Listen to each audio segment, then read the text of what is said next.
Sejam bem-vindos a mais um webinar Sala dos Professores do Sistema Aritsá. Na nossa última transmissão, nós falamos sobre redação. Já está disponível na área restrita do portal SAS. A partir de agora, com a aproximação do Enem, nós vamos falar mais especificamente sobre as áreas do conhecimento, iniciando com o tema: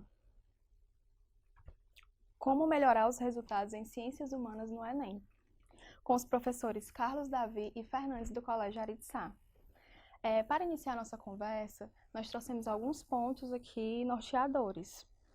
Pensando em competências e habilidades, quais deveriam ser enfatizadas? Em primeiro lugar, eu queria dizer que é uma honra poder estar aqui. Sistema Aritsá, essa transmissão que alcança, né, múltiplas fronteiras, e com o professor Fernandes, que é um amigo, grande profissional. Eu acharia interessante, em um primeiro momento, Fernandes, nós tratarmos de uma divisão simplista sobre a prova. Nós bem sabemos que a prova de Ciências Humanas e suas tecnologias, obviamente, ela envolve 45 questões.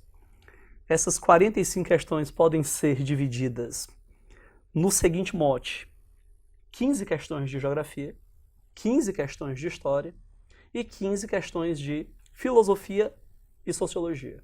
Então, essa é a divisão básica que podemos esperar. Obviamente, essa divisão ela está associada a uma estatística de 2012 para cá. Então, de 2012 para 2015, nós tivemos basicamente essa divisão. No que concerne ainda as ciências humanas e suas tecnologias, nós temos 6 competências e, para cada competência, 5 habilidades. Bom, o questionamento que foi feito: quais são as competências e as habilidades que nós deveríamos, digamos, enfatizar? Eu poderia dizer para vocês que a competência de área 1, ela trabalha com cultura. Ela cria conexões entre história e geografia na análise documental. Poderia frisar aqui e enfatizar que os nossos amigos professores que nos acompanham agora pelo Brasil deveriam ter uma observação significativa sobre identidade. Então, habilidade 1 trabalha com a identidade, conectando história e geografia. A habilidade 2 trabalha com memória. Lembremos que a prova do Exame Nacional do Ensino Médio sempre trabalha com esse tema. Então, de 2009 para cá, a temática memória, ela tem visitado e revisitado essas provas. A habilidade 3, ela trata das conexões entre a historiografia e a repercussão dessa historiografia no tempo presente. A habilidade 4, ela trata de uma equação comparativa, mas a habilidade 5, ela também persiste nessas provas, é uma habilidade que trata de patrimônio cultural. Portanto, em um primeiro momento, Sandra, se nós tivéssemos que dar ênfase as habilidades mais importantes da competência de área 1, eu diria que os nossos colegas professores deveriam ter um cuidado significativo com a habilidade 1, que trata de identidade, a habilidade 2, memória, e a habilidade 5, que trabalha com patrimônio. Essas 3 habilidades, elas têm acompanhado as provas de ciências humanas de 2009 para cá.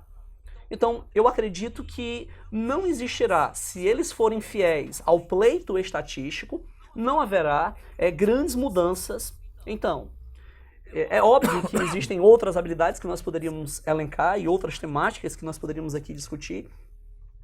Uma habilidade que também é fiel nessas provas é a habilidade 12, que analisa o papel da justiça nas sociedades.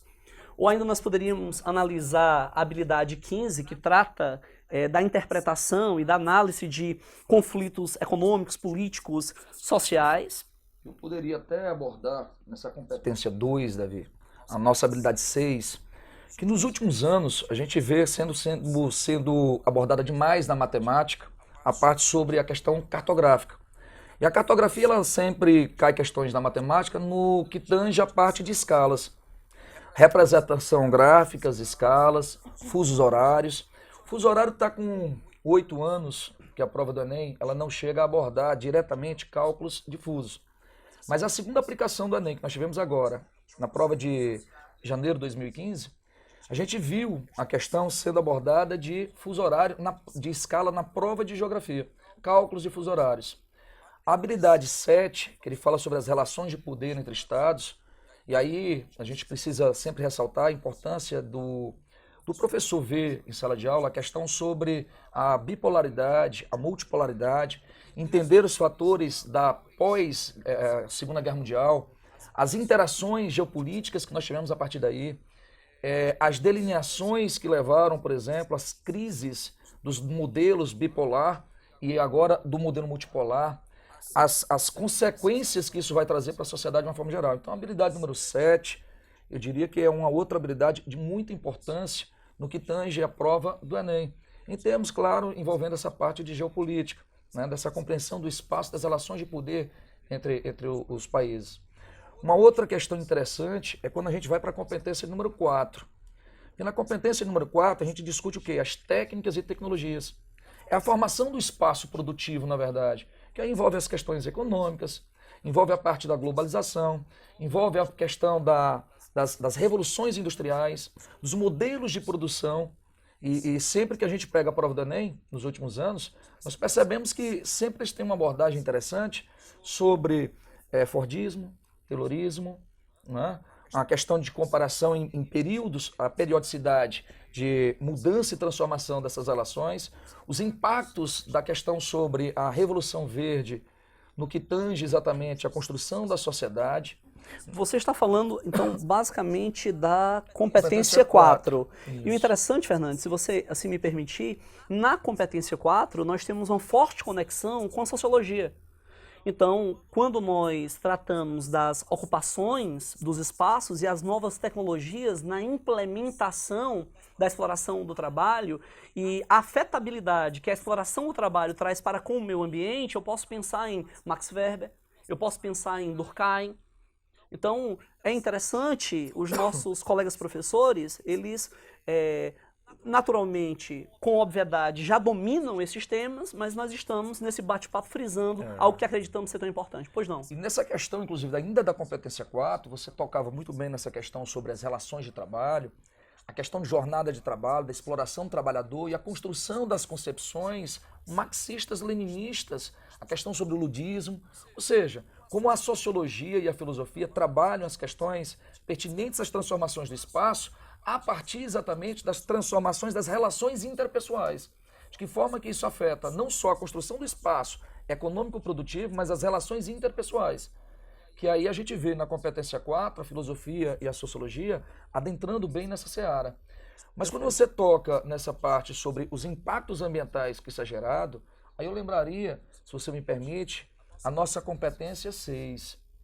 A competência 6 ela é muito eminentemente geográfica, né? Porque ela é muito fortemente ligada à geografia e, por que não, né? Aí você casa com a competência 4 na sociologia e filosofia, porque envolve o fenômeno da urbanização, os impactos que isso vai trazer para o mundo dos dias de hoje, o fenômeno da urbanização, a questão da hipertrofia, né? A competência 6 ela tange as relações que nós temos no espaço geográfico com o meio ambiente. Então, a própria geografia, no seu nascimento, em 1871, ela já nasce discutindo as relações homem e natureza. Então, a competência 6, ela envolve toda a questão do meio ambiente, e aí os professores precisam estar muito atentos, que é o segundo tema em geografia, Davi, que é mais abordado na prova do Enem de 2009 a 2015, né? O principal tema abordado das provas de 2009 para cá é o tangente à agricultura. E aí essa parte da agricultura, ela se mistura na competência 4 com as transformações tecnológicas, mas ela também pega uma parte do 6, por quê? Porque muitas vezes as questões, e nos últimos anos eles têm uma abordagem muito grande, no efeito, né, que os projetos de irrigação eles estão gerando positiva e negativamente no espaço produtivo e na questão ambiental. Você está querendo dizer, então, que de 2009 para cá, a ocupação do espaço e, ao mesmo tempo, as estratégias, tecnologias produtivas, elas têm sido abordadas de forma enfática no que concerne à geografia. Sim, com certeza. São os dois eixos temáticos que mais a gente tem de abordagem. Entendeu?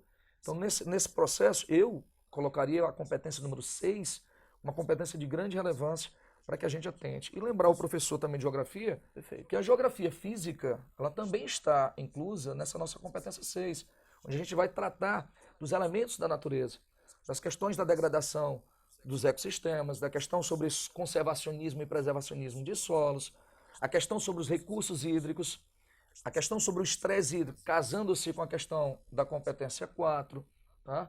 Então, basicamente é isso. Então, para você que chegou agora, estamos aqui discutindo um pouco sobre competências e habilidades, as que devem ser enfatizadas, né? Lembrando que durante toda a transmissão vocês podem estar enviando perguntas para que os professores respondam. Dando continuidade nessa discussão, sociologia e filosofia, professores, como são abordadas em competências e habilidades? Como o Fernandes salientou, nós estamos naturalmente dialogando, né? Eu acredito que esse é um debate importante, já que o Exame Nacional ele se avizinha. Nós temos aí um período de, enfim, pouco mais de um mês, e é interessante os colegas professores participarem, inclusive, como a Sandra muito bem pontuou, mandando as suas perguntas e, de repente, dicas, e para nós fortalecermos esse diálogo e transformar esse momento de forma rica, que possa verdadeiramente contribuir com a sala de aula do professor. Bom, Fernandes, filosofia e sociologia são áreas do conhecimento, de certa forma, órfãos de competências e habilidades. Quando nós produzimos itens no estilo Enem, nós percebemos que não é tão fácil nós fazermos um enquadramento. Mas aí seria interessante nós trazermos à tona uma lembrança. Se nós bem observarmos, a partir de 2003, a história dos povos africanos, bem como as relações que envolvem memória, patrimônio, africanidade e negritude, passou a ser requerido das escolas pelo Brasil de uma forma compulsória na rede pública. Então, esse é um debate que visita e revisita o Exame Nacional do Ensino Médio. Nós fizemos um levantamento estatístico de 2009 para cá. Se nós observarmos a média de questões sobre negritude, africanidade, nós encontraremos algo em torno de 4 a 5 questões. Então, a sociologia ela pode muito fortemente se enquadrar nessa perspectiva. E aí envolve a habilidade número 5. Quando se trata, por exemplo, de cidadania e democracia, a competência 5, habilidade 24. Ou ainda a habilidade 25, no que concerne à inclusão social. Ou ainda a perspectiva da própria habilidade 13, competência 3, habilidade 13, quando nós analisamos o papel das lutas sociais para mudança de políticas públicas. E aí, Davi, a gente pode até lembrar para o professor, né, essa questão sobre a luta pelo reconhecimento da negritude, questão do racismo, da questão das manifestações que nós temos hoje, muito fortemente ligadas aos Estados Unidos, onde se deve dar uma ênfase muito grande em sala de aula. A questão das lutas, onde a gente tem a ideia de Martin Luther King, a questão de Malcolm X, a questão dos Panteras Negras, e o movimento Vidas Negras Importam, diante do grande embate que nós temos hoje nas eleições norte-americanas, que envolve essa questão racial. Um detalhe fundamental, quando nós trazemos, então, para essa conexão entre história e sociologia, analisando a história, memória e patrimônio, né, da nossa africanidade, é fundamental nós pensarmos, por exemplo, na Constituição de 88, essa é uma análise interessante, no que concerne ao racismo, aos processos de inclusão, Lembremos também dessa cronologia das lutas sociais. Interessante mencionar essa historiografia um pouco mais sofisticada, que coloca a responsabilidade, ou melhor, que reestabelece um importante debate sobre o processo abolicionista e desfaz essa visão exclusivista de que o abolicionismo está diretamente relacionado ao eixo do capitalismo anglo-americano que necessitava de mercado de consumo. Hoje o grande debate que se observa nessa historiografia mais recente, mais sofisticada para a prova do Exame Nacional do Ensino Médio, diz respeito a um fato: o papel do negro enquanto protagonista. É óbvio que nós muito bem entendemos que definir a africanidade apenas pela palavra o negro acaba sendo extremamente limitador, já que nós entendemos que o negro em si, o africano, ele é multifacetado, ele é multiétnico. Foram vários impérios na África, os impérios do Sahel, e esses que para cá vieram acabaram criando uma cultura de resistência. E o próprio Darcy Ribeiro, né? Nós vivemos aqui uma brasilidade múltipla, né? Então nós temos aqui no Brasil nós temos um povo que é sincrético, formado pela fusão de etnias diferentes. A questão do negro, o papel fundamental no aspecto no que tange a cultura material e imaterial, por que não dizemos assim, né? Na formação desse povo brasileiro, desse movimento antropofágico, multiétnico que nós temos. E aí a gente lembra a importância, por exemplo, na questão na competência 1, né, o aluno precisa, na filosofia e na sociologia, entender a questão da musicalidade do negro, a questão, inclusive, sobre a inclusão do centenário do samba, que é um aspecto de um ritmo essencialmente e eminentemente brasileiro esse ano, discutido amplamente. E se você prestar bem atenção, Davi, não é só o Enem que está abordando muito essa temática. Se a gente prestar um pouco atenção no processo de abertura dos Jogos Olímpicos do Brasil, o que foi mais discutido?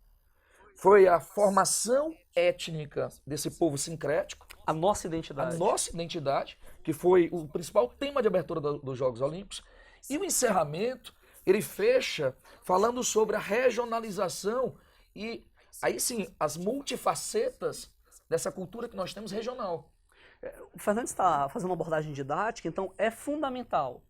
Quando nós pensamos na análise sociológica, é fundamental também trabalhar memória, patrimônio, naturalmente cultura de resistência, e essa cultura de resistência envolve abolição, envolve também, o que o Fernandes tão bem disse, esse importante momento do samba, da historicidade, que não deixa de ser uma importante efeméride, ou seja, uma data histórica que faz aniversário, mas estou lembrando de algo importante.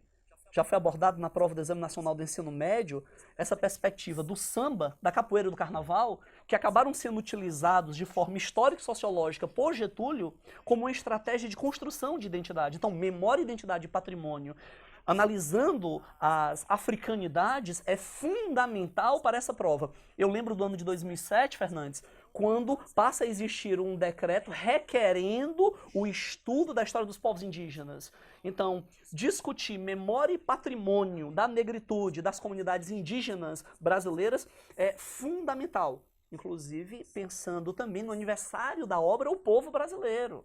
Esse é um outro momento importante. E além do mais, se você for delinear na filosofia e na sociologia, você vai encontrar em outras competências discussões amplas, né? Quando a gente fala de sociologia e filosofia, você bem lembrou agora há pouco, a questão sobre a discussão da sociedade no que tange a questão do meio ambiente. No impacto que a primeira revolução industrial geraria na Inglaterra, na poluição, na organização social, nas manifestações públicas que vão requerer do Estado medidas mitigadoras, medidas compensatórias à sociedade. E aí vem a ideia do planejamento urbano, de um processo de urbanização, de uma organização social. Então a sociologia ela tem um papel fundamental para a gente entender esse tipo de organização. Entender a sociologia nessa parte multiétnica compreendermos também as diversidades dos povos africanos. Entendermos, aí casando com a história e com a geografia na parte política, na competência 2, a consequência, por exemplo, dos impactos que tudo isso gera na África hoje.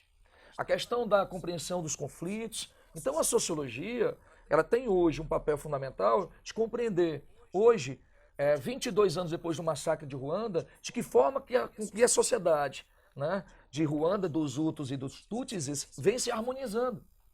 Então esse papel de análise do espaço, porque não também presente, ele faz parte da filosofia. É uma análise que a gente pode construir a partir de recortes históricos e pedindo a historicidade presente. Então isso a sociologia tem um papel e a filosofia. Um outro detalhe importante, Sandra, inclusive, os nossos colegas professores que nos acompanham pelo Brasil agora, se vocês naturalmente, né, concordarem ou discordarem, gostaria que vocês comunicassem isso também. Esse é um momento. Esse canal está aberto, né? Esse canal está aberto. Nós não estamos nos predispondo a sermos os donos, né, da realidade, da verdade, dominarmos o conhecimento. Mas um detalhe, Fernandes, que eu acredito que é importante para os nossos amigos professores também lembrarem e debaterem em sala de aula, quando nós pensamos em sociologia, filosofia, por mais que nós tenhamos o conhecimento de que para a filosofia e sociologia existe, digamos, uma dificuldade de encaixe de habilidades, há uma dificuldade de encaixe de habilidades, mas eu gostaria que se frisasse no eixo cognitivo os elementos comparativos. Portanto, a comparação de textos. É clássico frisar em sala de aula as comparações dos filósofos medievais. Então, Santo Agostinho, São Tomás de Aquino. Analisar os teóricos do absolutismo, Jean Bodin, Jacques Bisset, Hobbes. Trabalhar também o contratualismo entre os iluministas e os absolutistas. Por que eu estou a dizer isso? É um lugar comum, nós muito bem sabemos. Detalhe fundamental, se eu penso em filosofia, eu faço então essa análise dos filósofos da Alta Idade Média, da Baixa Idade Média, os absolutistas e os iluministas. Então, visitar Voltaire, visitar Locke, é fundamental essa lembrança, essa ênfase atrelada à resolução de questões para com os nossos alunos, os vossos alunos. Então, esse momento ele acaba se tornando rico por isso, porque acaba se transformando em um olhar que reafirma aquilo que os nossos colegas professores pelo Brasil já sabem que devem fazer e, somando-se a isso, de repente, um olhar novo de contribuição que nós poderíamos dar em nível de singularidade. Uma coisa que eu também percebo muito da sociologia e filosofia, e aí eu vou me meter na seara... Fique à vontade, por favor. Que é mais para vocês, né? Mas eu percebo muito, Davi, essa questão do papel da inclusão social, não só da questão racial, mas da questão de gêneros hoje. Se você me permitir a habilidade 25, por favor. E aí é o que a gente começa a discutir. Hoje, esse ano, a gente tem uma questão importante, não só pelos 10 anos da Lei Maria da Penha, que pode aparecer na prova deles, uma discussão mais ampla sobre a questão da mulher, mas a questão da mulher discutida no parâmetro global, da COP21 de Paris, onde é feito um documento chamado Agenda de 2030, onde se exige uma maior equidade de gêneros. Então, muito do que se percebe, muito do que se vem de transformação nesse sentido, vem a partir de delimitações internacionais. E aí cabe a questão da ONU, do papel dos direitos humanos, essa questão do papel da mulher no mercado de trabalho, a inclusão da mulher enquanto exatamente membro de lideranças sociais, entendeu? E tentar fazer uma redução desse processo, né, de disparidades de gêneros. Nesse assunto, né, uma internauta, Elaine Cruz, ela manda o seguinte: boa noite. Professores, como pode ser abordada a questão dos conflitos mundiais na prova do Enem, que é um gancho do que o professor Fernandes já vinha trazendo um pouco na discussão, né? Eu queria, de antemão, só fortalecer o que o Fernandes havia dito. O Fernandes, ele falou com muita competência e muita sabedoria sobre movimentos sociais. Sim, dos conflitos. Então, a habilidade 13, ela fortemente trabalha movimentos sociais. E a habilidade 25, os processos de inclusão. Mas, Fernandes, parafraseando o que a Sandra acaba de mencionar e fortalecendo o questionamento da internauta, como é que essa temática de conflitos poderia ser abordada? Olha, eu vejo hoje, Davi, a temática, e a gente cai na competência 2. Em primeiro lugar, eu acho que o professor em sala de aula tem que estar muito atento hoje à questão sobre o terrorismo. Por que o terrorismo? Eu não estou falando do terrorismo apenas no que tange o ano 2016, não. A gente precisa lembrar que muitas questões da prova do Enem são elaboradas em 2 anos anteriores. Então, quando a gente fala sobre o papel das atualidades, É claro que é fundamental sempre a gente estar trazendo a atualidade para a sala de aula, para que qual é o principal papel do professor? É trazer o mundo para ser discutido em sala de aula e levar o nosso aluno a repensar a questão global. Mas o terrorismo, ele ganhou muita força e vem ganhando desde 2001, os atentados do World Trade Center, mas em 2015, nós tivemos em janeiro o atentado em Charlie Hebdo, se não estou enganado, dia 7 de janeiro, e em novembro o atentado de Paris, do Bataclan. Então, e o ano 2016 foi muito marcado para a questão do terrorismo. Então, em primeiro lugar, é pensar o terrorismo, mas pensar o terrorismo pensando nos 3 eixos. Diferenciar a ideia de um terrorismo, de uma guerrilha, entender as diferenças, nas nuances entre uma guerrilha e um terrorismo, entender o que é uma organização criminosa e entender que tanto organizações criminosas, quanto terroristas, quanto guerrilheiros, cometem atos terroristas. Então é preciso que o internauta entenda que atos terroristas qualquer um pode fazer. Agora, existem características diferentes que diferem esses 3 grupos. Uma outra questão importante... Se você me permitir sobre o terrorismo, só para ilustrar o que você também está a dizer, em tempos anteriores, Sandra, cai uma questão onde a abordagem sobre o terrorismo ela é conceitual. Ele não está pedindo especificamente quem foi o protagonista ou um atentado especificamente. Não. A abordagem foi conceitual. Em outras palavras, eu precisava diferenciar o terrorismo político do terrorismo religioso, do terrorismo de Estado. Em outras palavras, nós estarmos muito atentos à perspectiva conceitual. O Enem, naturalmente, ele se manifesta como um ensaio para a vida, é uma prova com abordagem inteligente. E essa prova, que aborda múltiplas inteligências, ela necessariamente também trabalha com o desvendar de conceitos. E digo mais até, em cima de tudo isso que a gente vê esse ano, Davi estava falando dos terroristas, né, dos grupos. É preciso a gente entender que existem ideologias distintas, é preciso a gente compreender o papel das Farc, né? E aí o professor ele tem que estar muito atento a essas transformações que as Forças Armadas Revolucionárias Colombianas vêm atravessando nesse momento de distensão junto ao governo de Juan Manuel dos Santos, né? Um acordo simbolicamente realizado agora em Cuba, Davi, né? O acordo foi firmado em Cuba e está sendo cumprido nesse momento. Por quê? Porque há uma simbologia nisso. As Farc, criadas em 64, eles têm uma ideologia marxista-leninista. Então é preciso que a gente entenda e desconstrua mitos sobre o terrorismo, a ideia de que o terrorismo ele é algo islâmico, ele é algo fundamentado apenas numa questão religiosa, numa questão de intolerância. Não. Existem ideologias. Por trás de tudo isso, existem ideologias. Né? Ideologias políticas, sejam religiosas, sejam, enfim, certo? Sejam sociológicas, mas existe uma ideologia. E eu diria até para o nosso internauta, em termos de conflitos, é preciso se salientar bastante. E aí o Davi me permite, ano passado nós tivemos os 25 anos de reunificação da Alemanha, ao mesmo tempo que esse ano a gente trabalha os 25 anos do fim da União Soviética. Então, nessa questão de cronologia, é preciso a gente compreender que o mundo, a partir do fim da União Soviética, ela vai ter uma grande transformação. E aí a gente sai de um mundo bipolar, de um mundo armamentista, a gente entra numa multipolaridade. Então é preciso que o professor em sala de aula não é ficar preso à data, porque a data em si ela não é cobrada. A gente não está falando de datas, a gente está falando de cortes cronológicos, da forma com que se abordagem, relações de poder entre Estados. Então a gente vê hoje, por exemplo, em termos de conflitos, um Estados Unidos e uma União Soviética, uma Rússia hoje, né, o Putin e o Obama, polarizando de novo o mundo.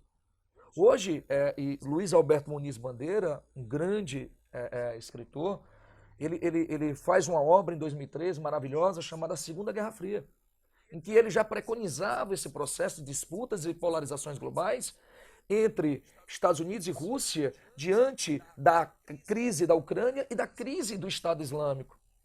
Então, o ano passado, Davi bem lembrava que muitas vezes quando se trabalha terrorismo, não é só o fato do terrorismo, onde aconteceu e por que aconteceu, mas o ano passado eu me lembro da questão que caiu na competência 1, né? Onde era uma questão sobre memória, a tomada exatamente da cidade norte-iraquiana, onde nós tínhamos um recorte dos mesopotâmicos, de um centro de arqueologia. Eu acho interessante como você está falando sobre o conceito de terrorismo em si.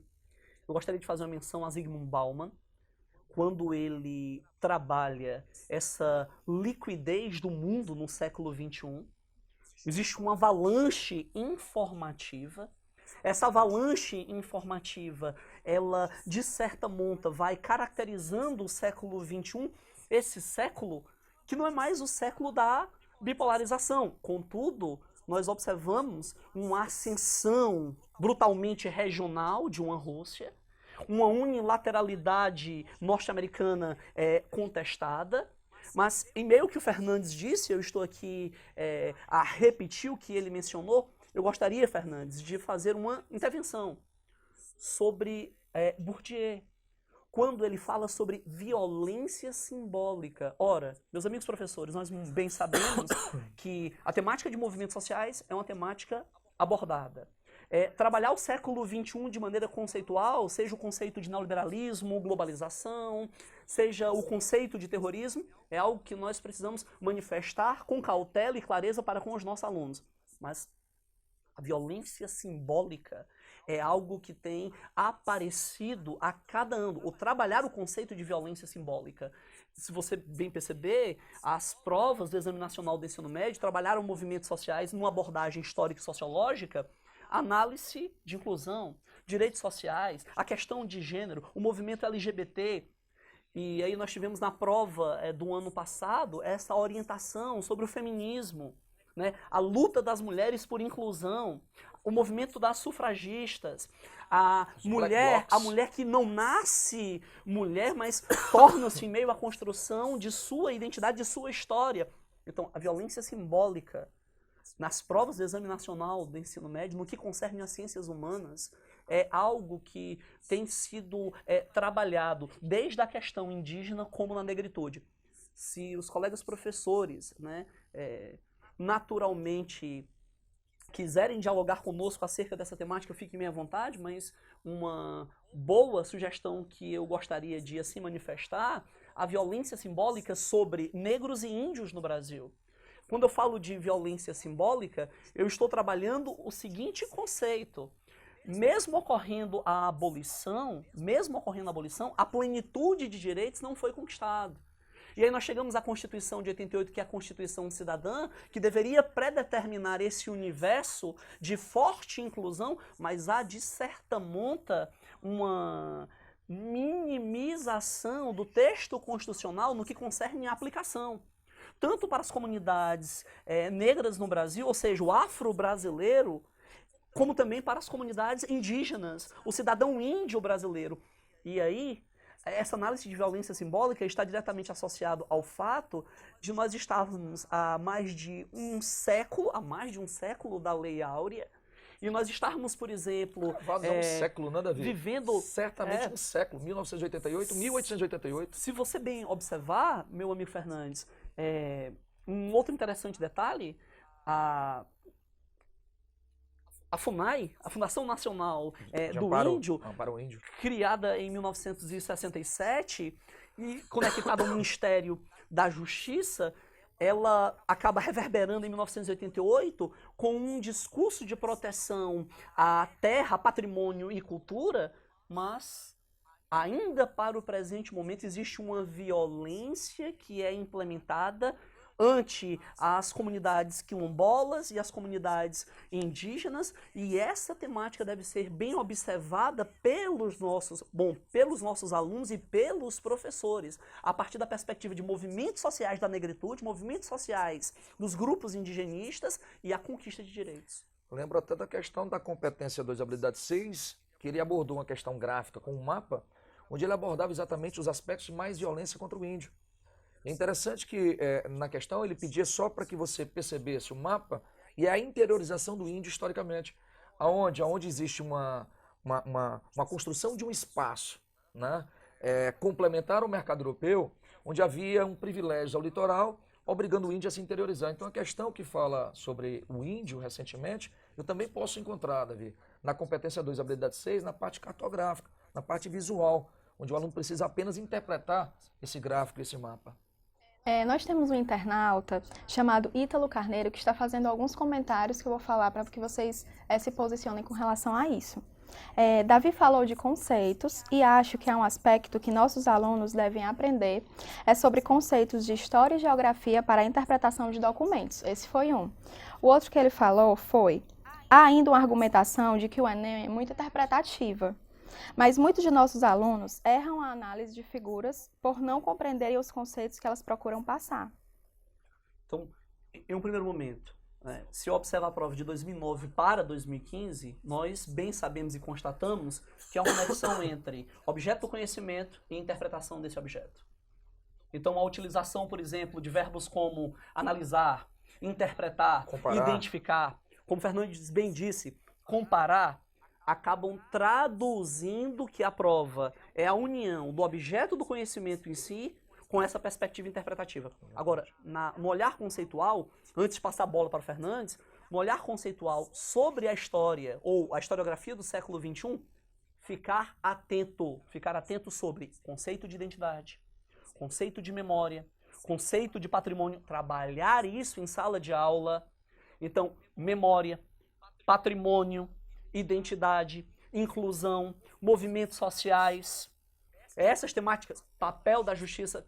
Eu ia cometer agora um pecado pela falta, ok? Um pecado pela falta.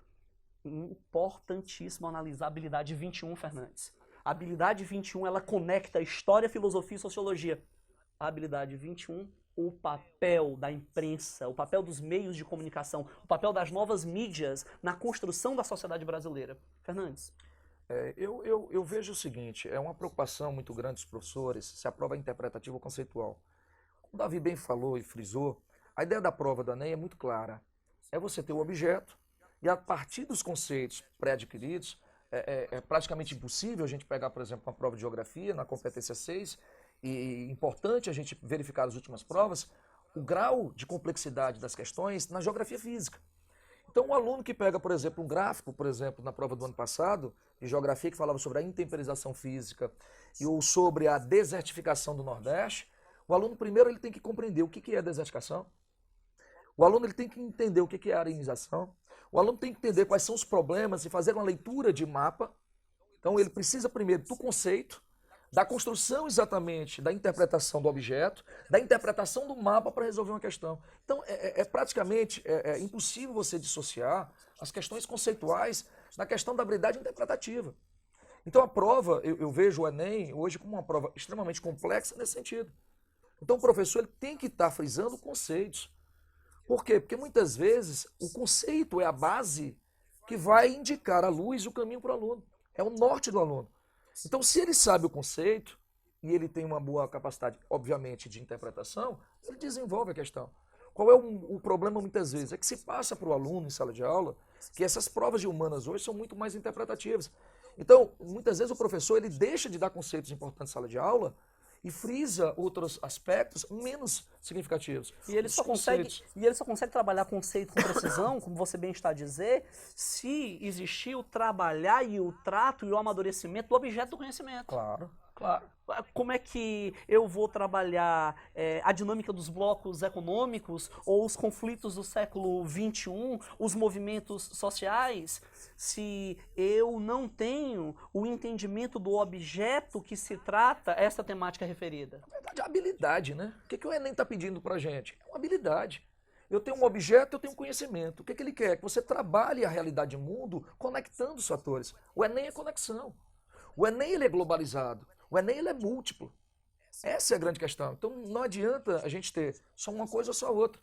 Se você decorar o livro todo, você talvez, possivelmente, não faça a prova. Porque você tem que ter essa conexão entre conceito e avaliação de objeto. Então é interpretativo? É óbvio que é. Um detalhe muito rico sobre essa análise conceitual é o professor que já trabalha em sala de aula, gravuras, tabelas, gráficos, charges, mapas. Interessante, ao mesmo tempo que eu vou ao livro As Barbas do Imperador, da Lilia Morizzi, eu posso visitar as charges de um Le Monde. Eu posso fazer uma análise sobre a história através das charges. Eu posso trabalhar, por exemplo, com um interessante cartoon que de repente se posiciona na Piauí ou na Caros Amigos, enfim. O interessante é a possibilidade do professor ser esse agente multifacetado da transmissão e do trabalho com conhecimento, na sua manifestação de competência e habilidade. Nós temos uma pergunta de outro internauta, Luiz Carlos Borges. Professores, analisando a conjuntura política atual do nosso país, né? Ou seja, a instabilidade que nós estamos vivendo, quais seriam as temáticas abordadas no Enem, fazendo um paralelo com a história da democracia brasileira? Eu vejo, Davi, se tu me permite, Fique à vontade. prova de janeiro, na segunda aplicação do Enem, ele fez uma abordagem interessante, e aí remonta a ideia do passado, do impeachment do Collor de Mello. Né? Eu não acredito que uma prova do Enem, nesse momento, ele viesse a trazer à tona toda essa convulsão, né, política recente. Concordo com você. Até porque agora em agosto, né, nós tivemos o impeachment da Dilma. Então eu não acredito, né, que isso viesse à tona numa prova agora do Enem. Não seria o caso. Agora, relembrar processos de impeachment, e aí o aluno precisa entender o que é o impeachment, entender o que foi o processo de impeachment. Claro que isso pode ser abordado. Recentemente nós vimos uma cobrança interessante do impeachment do Collor, mas uma analogia de impeachments latino-americanos. É preciso a gente compreender como um todo que a conjuntura que a gente vê no Brasil, ela é global. Né? O que nós vimos acontecer com o Brasil, por exemplo, a gente viu acontecer com Honduras, vimos acontecer com o Paraguai, e a gente vê uma tendência globalizada hoje de mudança de eixos de polarização. Então, o que o professor ele tem que interpretar não é trazer à tona a polêmica do que se passa no mundo para a sala de aula, e até sim polemizar, sem polarizar. Né? Eu acho importante isso. Mas é trazer à tona uma discussão mais ampla no que tange o aspecto mais globalizado da coisa. É a disputa que a gente vê hoje entre Estados Unidos e China sobre o espaço latino-americano. Percebe? Então, o que está acontecendo com o Brasil hoje? Por que o Michel Temer, por exemplo, ele foi visitar a China em primeiro lugar, enquanto presidente efetivo? E aí o nosso professor em sala de aula, ele deve, com certeza deve ter conversado com o aluno, que a partir de 2005 e 2006, o Brasil ele quebra uma polaridade que havia com os Estados Unidos no eixo comercial, né? E hoje no meu principal parceiro comercial é a China. Então existe uma clara demonstração de geopolítica hoje. Então eu acho que o professor em sala de aula, ele não deve trazer para um Enem, para um exame nacional, essa polêmica do impeachment, essa questão da disputa, até pode, nas manifestações democráticas, né, e aí o Davi pode falar melhor do que eu, sobre essa questão do impeachment da Dilma, o pedido de impeachment daqui, o pedido do impeachment do movimento Cara Pintada, que já não é a primeira vez que é abordado em provas, o processo de democratização no Brasil, da lei Dante de Oliveira, da emenda Dante de Oliveira, na verdade, né, a redemocratização do Brasil em 85. Então eu acho importante, claro, esse tipo de debate, mas não trazer a polêmica do debate sobre o impeachment da Dilma para uma prova de Enem. Se você me permitir, se eu estiver enganado que você venha me corrigir, mas a percepção que eu tenho é, de 2009 para 2015, nós não temos expressamente a cobrança na geografia, na história, na sociologia ou na filosofia daquilo que imediatamente está acontecendo naquele ano. Os elementos, eles são, como você foi muito feliz em abordar, são conjunturais. Então, vai mais uma dica interessante, um bom compartilhar aqui da prática da sala de aula com os colegas professores. Era Vargas é um tema extremamente importante. A Era Vargas, ela aparentemente é estanque de 30 a 45. Aparentemente é estanque. Mas a cada ciclo do exame nacional, você percebe Era Vargas sendo cobrado, ou a suposta República Liberal Populista sendo cobrado, ou o regime civil militar pós-64 sendo cobrado. Mas o interessante desse jogo é os olhares comparativos. O Enem, ele é eixo cognitivo. Ele trabalha eixos cognitivos, então ele trabalha comparação. Ele trabalha análise e interpretação. Então, nessa perspectiva de analisar, interpretar, comparar, identificar, eu gostaria de, se os colegas professores também me ajudarem pelo bate-papo, nós fazermos a seguinte metáfora. 46, a redemocratização pós-Estado Novo, ela está para a redemocratização pós-regime civil-militar em 86. Então, o Exame Nacional do Ensino Médio, ele trabalha essas conexões. A Constituição de 46, ela pode estar para a Constituição de 88. Em outras palavras, a Constituição Liberal-Democrática de 46, ela tem fortes conexões com a Constituição de 88. Essa cognição da comparação, da análise multifacetada de diferentes períodos. Ou seja... Essa comparação, Davi, só interrompendo, eu poderia fazer uma análise de comparação com os próprios processos constitucionais do Brasil. Então, ele faz muito isso. A Constituição, a primeira Constituição republicana, a Constituição de 37, Constituição de 46, Constituição de 88. Então, eles brincam demais com esse tipo de comparação. Inclusive, no tocante à questão da democracia e do voto. Então, esse ano é um ano de eleição, é um ano que a gente tem essa questão da ética, da cidadania, essa questão desse eixo muito forte do Enem. Esse cidadão é muito feliz quando ele fala sobre isso, porque nós estamos desconstruindo as mesmices. A prova de ciências humanas